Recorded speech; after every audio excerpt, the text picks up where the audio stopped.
আসসালামু আলাইকুম। স্বাগতম জানাচ্ছি অটোক্যাড বাংলা টিউটোরিয়াল কোর্সের ৩ নম্বর ক্লাসে। আমি আছি আপনাদের সাথে জুনিয়র স্থপতি মোহাম্মদ রাকিব। আজকের ক্লাসে আমরা আলোচনা করব অটোক্যাডের ইউনিট সেটিংস, লিমিট সেটিংস এবং মেনু বার সম্পর্কে। আমি আমার ২ নম্বর ক্লাসে অটোক্যাডের সকল বেসিক সেটিংস অর্থাৎ অটোক্যাডের পেজ সেটআপ সম্পর্কে ডিটেইলস আলোচনা করেছি। আপনারা চাইলে সেই ভিডিওটি দেখে আসতে পারেন। আমি ডেসক্রিপশন বক্সে সেই ভিডিওটির লিংক দিয়ে রাখবো। তো ২ নম্বর ক্লাসটি আমার অনেক বড় হয়ে যাওয়ার কারণে আমি আপনাদেরকে বলেছিলাম আমরা অটোক্যাডের ইউনিট সেটিংস, লিমিট সেটিংস এবং মেনু বার সম্পর্কে ৩ নম্বর ক্লাসে আলোচনা করব।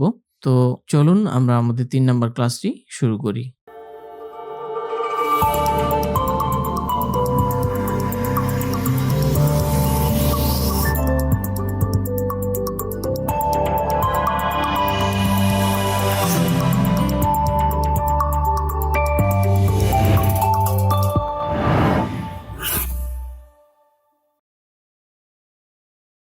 ওকে, অটোক্যাডের ৩ নম্বর ক্লাসের শুরুতেই আমরা যেটা দেখব সেটা হচ্ছে অটোক্যাডের ইউনিট সেটিংস।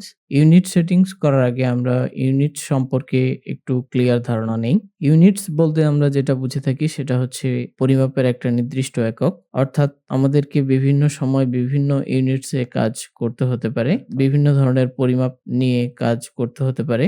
আমরা হয়তোবা জেনে থাকবো বিভিন্ন ইন্ডাস্ট্রিতে বিভিন্ন ইউনিটসে কাজ সাবমিট করতে হয়। আমরা যদি মেকানিক্যাল ইঞ্জিনিয়ারিং রিলেটেড কোনো ইন্ডাস্ট্রিতে কাজ করে থাকি সেখানে দেখবো আমরা আমাদের যে ড্রয়িং গুলো সেগুলো সাবমিট করতে হয় মিটার, মিলিমিটার এবং সেন্টিমিটারে। অপরদিকে আমরা যখন কোনো আর্কিটেকচার রিলেটেড কাজ করব অর্থাৎ আমরা যদি একটি বিল্ডিং এর প্ল্যান করতে চাই সেক্ষেত্রে আমরা সেই প্ল্যানটিতে যে পরিমাপগুলো দেখাই সেটা হলো ফিট এবং ইঞ্চিতে। তো অটোক্যাডে আমরা বিভিন্ন ধরনের ইউনিট সেট করতে পারি যেমন মিলিমিটার, সেন্টিমিটার, মিটারে আমাদের কাজ করার সময় আমরা ডেসিমেল ইউনিট সেট করতে পারি। আবার যখন আমরা কোনো প্ল্যানের কাজ করব অথবা আর্কিটেকচার রিলেটেড কাজ করব তখন আমরা চাইলে সেটাকে ফিট এবং ইঞ্চিতে সেট করতে পারি। প্রথমেই আমরা দেখব আমরা কিভাবে ডেসিমেল ইউনিট সেট করব অটোক্যাডে এবং তারপর দেখব আর্কিটেকচারাল রিলেটেড কাজ করার জন্য ফিট এবং ইঞ্চিতে অর্থাৎ আর্কিটেকচারাল ইউনিটস কিভাবে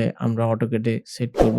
আমরা অটোক্যাডে ইউনিট সেট করার আগে আমরা একটা জিনিস চিন্তা করব যে আসলে আমি যে কাজটি করতে যাচ্ছি অথবা যে প্রজেক্টটি আমার হাতে আছে সেটা আমাকে কোন ইউনিটসে সাবমিট করতে হবে। আমরা যদি প্রথমে মিটার এবং মিলিমিটারে কাজ করতে চাই সেক্ষেত্রে আমরা অটোক্যাডে ইউনিট সেট করার জন্য কিবোর্ড থেকে শর্টকাট কমান্ড দেব ইউএন, তারপর এন্টার প্রেস করব। এন্টার প্রেস করলে আমাদের সামনে একটা ড্রয়িং ইউনিটস নামের ডায়ালগ বক্স ওপেন হবে। ড্রয়িং ইউনিটস এর নিচে আমরা দেখতে পাচ্ছি লেন্থ এবং টাইপ। টাইপের নিচে আমরা দেখতে পাচ্ছি টাইপটা করা আছে আমাদের আর্কিটেকচারাল। তো আমরা যদি এখানে অ্যারোতে ক্লিক করি আমরা এটাকে ডেসিমেলে করে দেব অর্থাৎ ডেসিমেল ইউনিটস করলে আমরা মিটার এবং মিলিমিটারে কাজগুলো করতে পারবো। তো আমি সেট করে দিলাম ডেসিমেল। ডেসিমেল সেট করে দেওয়ার পর নিচে আমরা দেখতে পাচ্ছি প্রিসিশন। প্রিসিশনে আমরা দেখতে পাচ্ছি এখানে 0.0 করা আছে। আমরা যদি এই অ্যারোতে ক্লিক করি এখানে নিচে আরো অনেক অপশন পেয়ে যাব। তো আমরা যেটা সেট করব সেটা হচ্ছে 0.00 অর্থাৎ আমরা দশমিকের পরে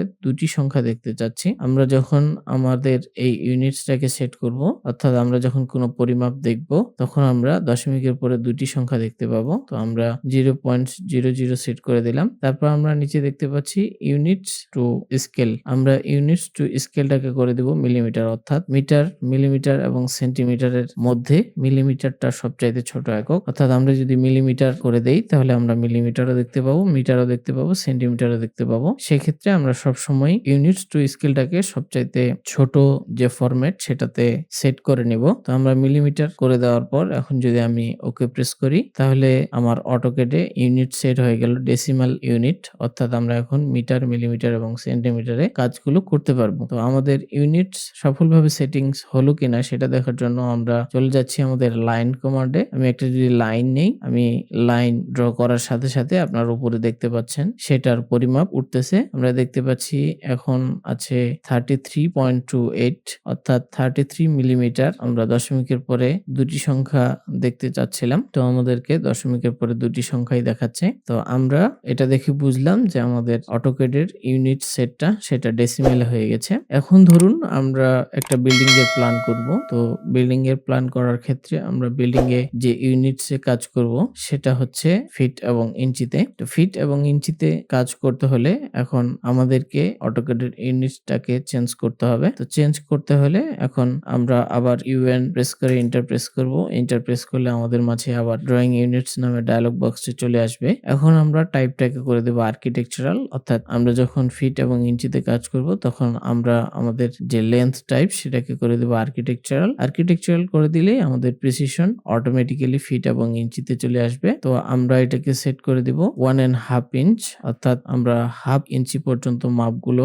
দেখতে পাবো AutoCAD এ। তারপর আমরা ইউনিটস টু স্কেল এটাকে করে দেব ইঞ্চিতে, কারণ আমরা যখন ফিট এবং ইঞ্চিতে কাজ করব ফিট এবং ইঞ্চির মধ্যে ইঞ্চিটাই হচ্ছে ছোট একক। সেক্ষেত্রে আমরা যদি ইঞ্চি সেট করে দেই তাহলে আমরা ইঞ্চিটাও দেখতে পাবো, ফিটটাকেও দেখতে পাবো। সেক্ষেত্রে আমরা করে দিলাম ইঞ্চি। এখন যদি আমরা করে দিই ওকে প্রেস করার সাথে সাথে আমার যে AutoCAD এর ইউনিট সেটআপ সেটা ফিট এবং ইঞ্চিতে হয়ে গেল। তো আবার এখন আমরা যদি লাইন নেই, লাইন নিয়ে এখন আপনারা উপরে দেখতে পাচ্ছেন আমার এই লাইনটির পরিমাপ দেখাচ্ছে ফিট এবং ইঞ্চিতে। আমরা দেখতে পাচ্ছি এখন আমার পরিমাপটা দেখাচ্ছে 2 ফিট 4 ইঞ্চিস। তো এইভাবে আমরা আমাদের AutoCAD এ ইউনিট সেটআপটা করতে পারি। ইউনিট সেটআপ দেখার পর এখন আমরা যেটা দেখব সেটা হচ্ছে AutoCAD এর লিমিট সেটিংস। আমরা কিভাবে আমাদের AutoCAD এ লিমিট সেট করতে পারি। তো লিমিট জিনিসটা কি সেটা একটু আগে ক্লিয়ার হই। লিমিট মানে হচ্ছে তো নির্দিষ্ট একটা পরিমাণ বোঝায়, অর্থাৎ আমরা আমাদের যে AutoCAD এর ওয়ার্ক স্পেসটাকে দেখতেছি এটা কিন্তু অসীম পর্যন্ত,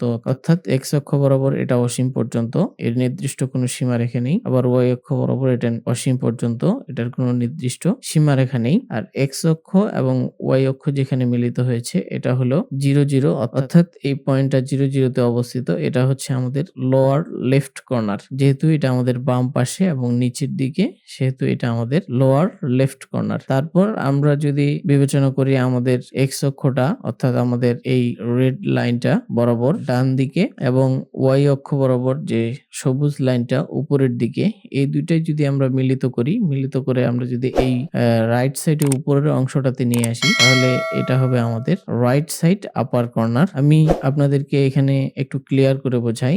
আপনারা এই ফাঁকা অংশটা যেটা দেখতে পাচ্ছেন এটাকে যদি আমরা AutoCAD এর ওয়ার্ক স্পেসটাকে ধরি আর আমাদের ওয়াই অক্ষ এবং আমাদের এক্স অক্ষ এই দুইটাকে যদি আমাদের ইউসিএস আইকনটা ধরি তাহলে আমরা দেখতে পাচ্ছি আমাদের এই ওয়ার্ক স্পেসটার বাম সাইডে নিচের দিকের যে কর্নারটা অর্থাৎ আমাদের এক্স অক্ষ এবং ওয়াই অক্ষ যেখানে মিলিত হয়েছে এটার পরিমাপ হচ্ছে 0 অর্থাৎ এটা হচ্ছে 0 এটা হচ্ছে আমাদের লোয়ার লেফট কর্নার, সেটা হচ্ছে 0 আবার আমাদের যে এক্স অক্ষ এবং ওয়াই অক্ষ এই দুইটা মিলিত হয়ে ডান সাইডে উপরের দিকে যে অক্ষ সেটা হচ্ছে আপার রাইট কর্নার। আমরা যখন লিমিট সেট করতে যাব তখন আমাদেরকে এই দুইটি জিনিসই সেট করতে হবে, একটা হচ্ছে লোয়ার লেফট কর্নার আর একটা হচ্ছে আপার রাইট কর্নার। তো চলুন আমরা দেখি AutoCAD এর লিমিট কিভাবে আমরা সেট করি। তো লিমিট সেট করার জন্য আমরা যেটা করব AutoCAD থেকে শর্টকাট কমান্ড দিব LIM এন্টার প্রেস করলে আমাদের যে লিমিট কমান্ড সেটা ওপেন হয়ে যাবে। এখন আমাদের কার্সরের সাইডে আমরা দেখতে পাচ্ছি রিসেট মডেল স্পেস লিমিট, অর্থাৎ আমরা যে এখানে মডেলটি করব সেটার স্পেস লিমিটস নির্ধারণ করতে বলতেছে। নিচে লেখা হচ্ছে specify lower left corner, x অক্ষ এবং ওয়াই অক্ষ যেখানে মিলিত হয়েছে সেটাই লোয়ার লেফট কর্নার। তো আমাদেরকে লোয়ার লেফট কর্নারটার মাপ দিতে বলতেছে। তো আমরা জানি সেটার পরিমাপ হচ্ছে 0 তো আমরা সেটা দিব হচ্ছে 0,0 এন্টার প্রেস করব। এন্টার প্রেস করলে এখন আমাদের মাঝে যে অপশনটি আসতেছে সেটা হচ্ছে স্পেসিফাই আপার রাইট কর্নার। এখন আমাদেরকে স্পেসিফাই আপার রাইট কর্নারের পরিমাপ দিতে বলতেছে, যেটা হচ্ছে এটা, অর্থাৎ আপার রাইট কর্নারটার এখন পরিমাপ আমাদেরকে দিতে বলতেছে, এই কর্নারটার পরিমাপ দিতে বলতেছে। তো আমরা এখন সেটা দিব। সেটা দেওয়ার জন্য আমরা প্রথমে বিবেচনা করব আমরা যে ড্রয়িংটি করব সেটা আমাদের কতটুকু জায়গা জুড়ে হবে। আমাদের ড্রয়িংটি যদি ১০০ ফিট বাই ১০০ ফিট জায়গা জুড়ে করতে হয়, সেক্ষেত্রে আমরা আমাদের ড্রয়িং এর ২-৩ গুণ বেশি আপার রাইট কর্নারটার পরিমাপ দেই, তাহলেই কিন্তু যথেষ্ট। অর্থাৎ আমাদের ওয়ার্ক স্পেসটা যদি আমাদের ড্রয়িং এর ২-৩ গুণ বড় হয়, তাহলেই কিন্তু আমাদের যথেষ্ট হবে। সাপোজ আমরা আমাদের ড্রয়িং এর ২ গুণ অথবা ৩ গুণ দিব। অর্থাৎ আমরা ড্রয়িংটাকে যদি ১০০ ফিট বাই ১০০ ফিট ধরি, তাহলে আমরা ২০০ ফিট বাই ২০০ ফিট আমাদের আপার রাইট কর্নারটার মাপ দিতে পারি। তো সেক্ষেত্রে আমরা ২০০ দিব, ২০০ দিয়ে ফিট দিব, ফিট দিয়ে কমা দিব। কমা দিলেই আমাদের ২০০ ফিট নিয়ে নিল। এখন আবার আমরা ২০০ ফিট লিখে আমরা এন্টার প্রেস করব। এন্টার প্রেস করলে আমাদের যে লিমিট সেটা কিন্তু সেট হয়ে গেল ২০০ ফিট বাই ২০০ ফিট। এখন যদি আমি একটা লাইন ড্র করি, সেটা হচ্ছে আমাদের যে ওয়ার্ক স্পেস সেটা অর্থাৎ ২০০ ফিট বাই ২০০ ফিটের মধ্যেই সীমাবদ্ধ থাকবে এই লাইনটি। লিমিট সেট করার পর আমাদেরকে আরো একটি কাজ করতে হবে, সেটা হলো আমাদের যে পেজটা সেটাকে জুম অল করে নিতে হবে। জুম অল করার ক্ষেত্রে আমরা কিবোর্ড থেকে কমান্ড দিব জেড এন্টার, এ এন্টার, জেড এন্টার এবং এ এন্টার যদি দেই, তাহলেই আপনারা দেখতে পাচ্ছেন আমার যে লিমিট সেটা সেট হয়ে গেল এবং কি আমার পেজটা জুম অল হয়ে গেল। এখন আমরা অটোক্যাডে এই ওয়ার্ক স্পেসটাতে ২০০ ফিট বাই ২০০ ফিট জায়গার ভিতরে আমাদের ড্রয়িংটাকে সুন্দরভাবে করতে পারবো। ইউনিটস এবং লিমিটস সেট দেখার পর এখন আমরা ৩ নাম্বারে যেটা দেখব সেটা হচ্ছে অটোক্যাডের মেনু বার। আমরা অটোক্যাডের সকল বেসিক সেটিংস গুলো দেখেছিলাম, তার মধ্যে একটাই বাকি ছিল, সেটা হচ্ছে মেনু বার। আমরা যখন অটোক্যাডটাকে ওপেন করি তখন আমাদের মাঝে সব অপশন গুলোই থাকে না, অনেকগুলোই হাইড থাকে। তো আমরা এখানে দেখতে পাচ্ছি আমাদের যে রিবন এরিয়া সেটা আছে, কিন্তু আমাদের যে মেনু বার সেটা কিন্তু নেই। তো আমরা মেনু বার আনহাইড করার জন্য উপরে আমাদের যে একটা অ্যারো চিহ্ন দেখতেছিলাম, আমরা এখানে চলে যাব। এই অ্যারো চিহ্নতে ক্লিক করলে আমরা নিচে দেখতে পাবো শো মেনু বার। তো আমরা শো মেনু বারে ক্লিক করে দিলে আমাদের কিন্তু মেনু বারটা ওপেন হয়ে গেল।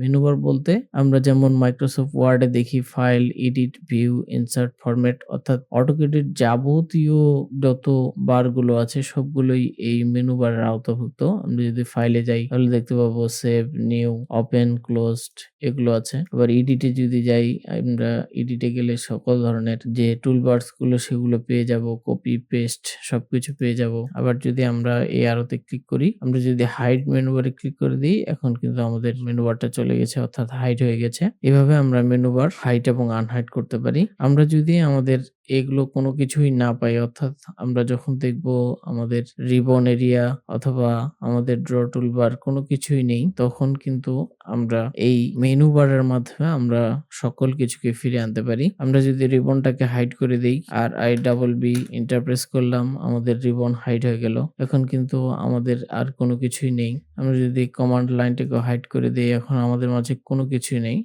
কাজ করতে, করতে এমন সময় হতে পারে আমাদের যে আমরা আর কোনো কিছু খুঁজে পাচ্ছি না। সেক্ষেত্রে আমরা যেটা করব সেটা হচ্ছে আমরা কিবোর্ড থেকে শর্টকাট কমান্ড দিব মেনু, MENU, তারপর আমরা এন্টার প্রেস করব।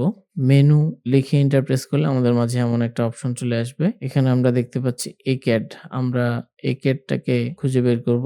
এক্যাডটাকে সিলেক্ট করে আমরা যদি ওপেন দেই, ওপেন দিলেই এখন দেখতে পাচ্ছেন আমাদের যে সকল ড্রয়িং এরিয়া গুলো, রিবন এরিয়া থেকে শুরু করে সকল কিছুই আমাদের মাঝে ফিরে আসলো। তো এটাই হচ্ছে আমাদের মেনু বারের কাজ।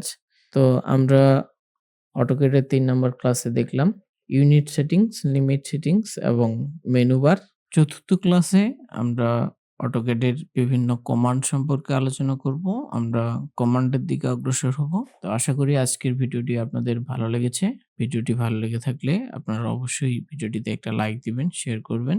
আর আমার চ্যানেলটিকে যারা এখনো সাবস্ক্রাইব করেননি তারা অবশ্যই চ্যানেলটিকে সাবস্ক্রাইব করে দিবেন। দেখা হবে চতুর্থ ক্লাসে। সে পর্যন্ত সবাই ভালো থাকবেন, সুস্থ থাকবেন। আল্লাহ হাফেজ।